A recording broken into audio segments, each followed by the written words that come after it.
Well, listen, not got loads of time with you, and I just wanted to first say huge congratulations on this absolutely beautiful, beautiful film that you've made. It really is something quite special. Thank you. Um, how did you become aware of the story, I guess, and then what was it that made you want to write it and then, kind of share it with us?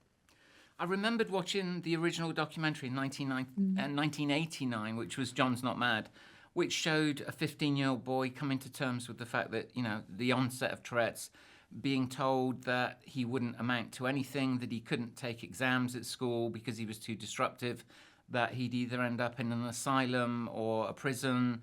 And I really engaged emotionally with John and with John's story. And then over the years, I kept seeing different documentaries in his 20s saying that he desperately wanted a partner, a girlfriend, but he'd go up to a girl and ask if she, if he could buy her a drink, and then he'd spit in her face. And it was just heartbreaking, his journey. But at the same time, I also acknowledged that there was a lot of humor Mm. associated with Tourette's syndrome. And I don't mean, laughing at people, but just this notion of someone speaking with no filter whatsoever, not knowing what was going to come out of their mouth at the same time at any one time, and that combination of the humour, the unpredictability of what would then become the dialogue, the emotion and John's journey, really, really drew me in. And that idea was always the idea because I think what's really important is the journey of him, over decades really.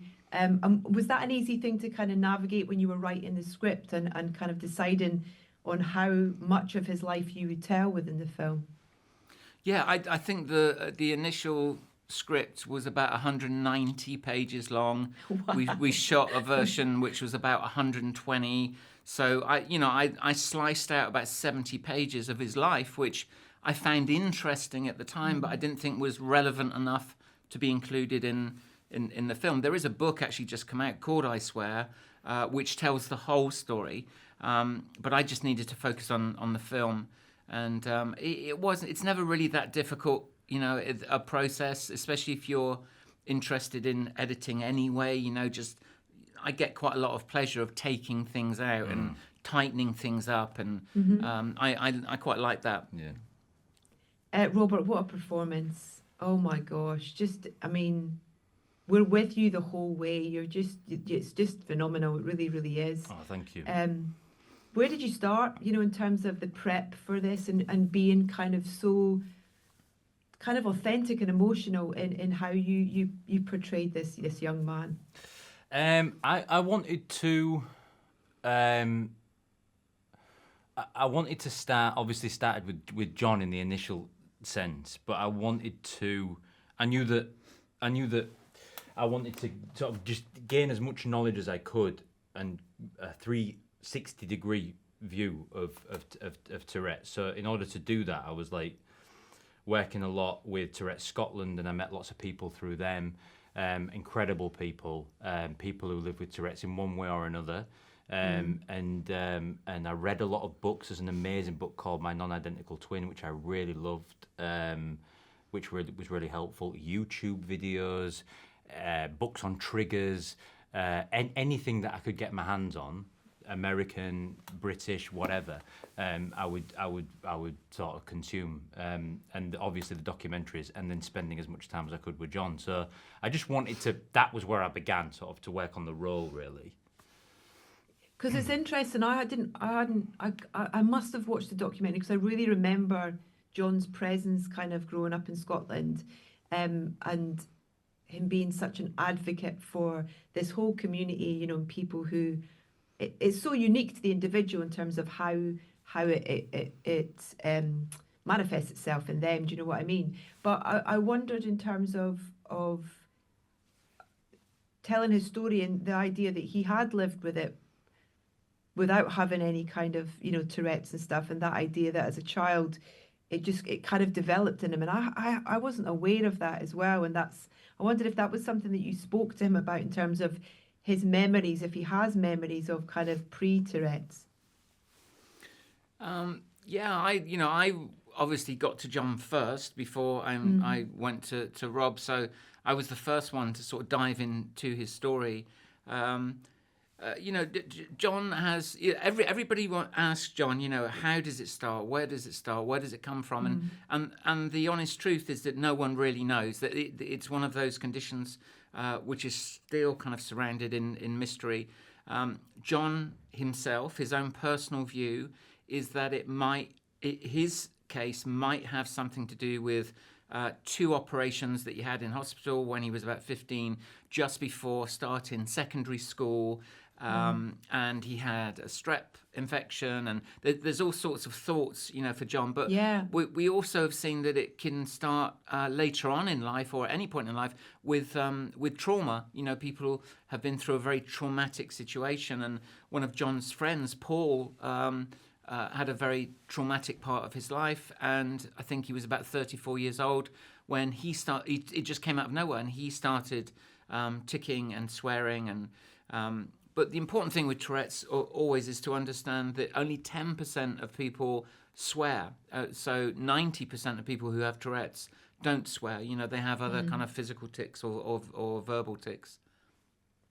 It's lovely as well, that kind of like, the thing that the film shows is that people's different reactions to it, and just the lack of knowledge and how that can affect people's reactions to it, and these beautiful actors and relationships that you see, John develop with Peter and Maxine, and then obviously Shirley, his mum, and that kind of journey that she has in herself in terms of dealing with it.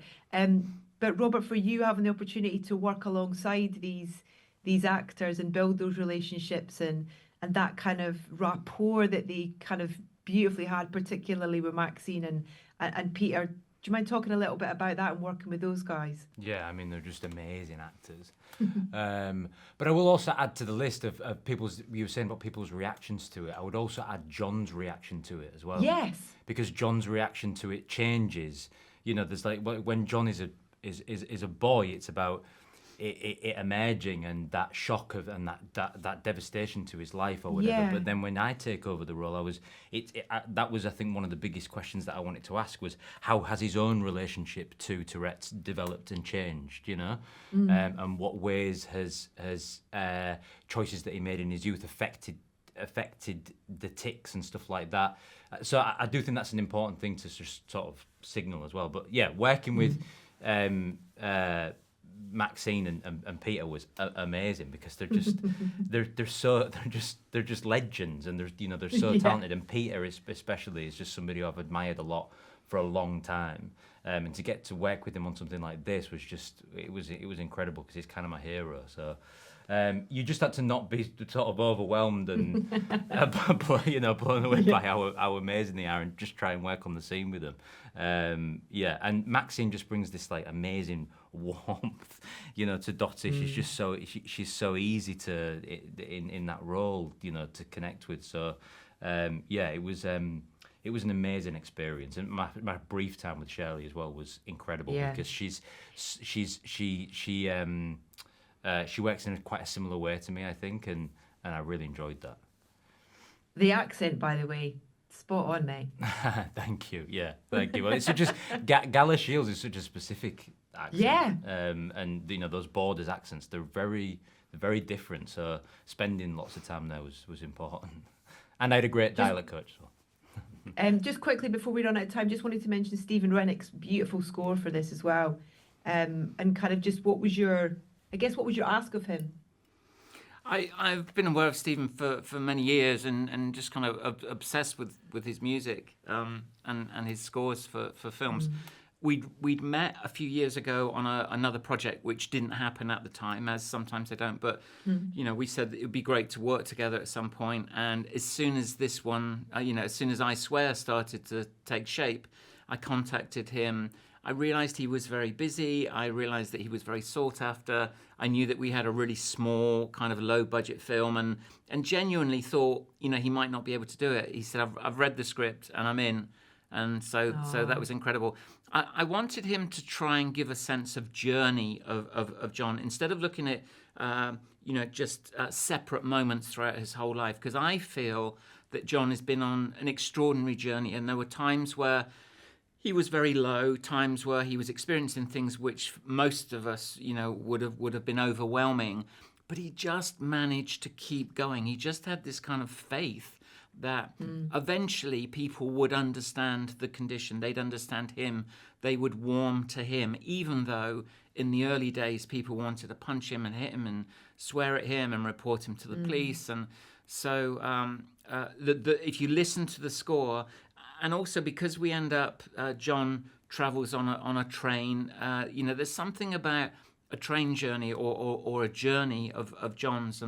And so my thing to Stephen was, can you try and capture that journey and just feel that even at the low moments, we're going on, we're moving on to the next part of his life.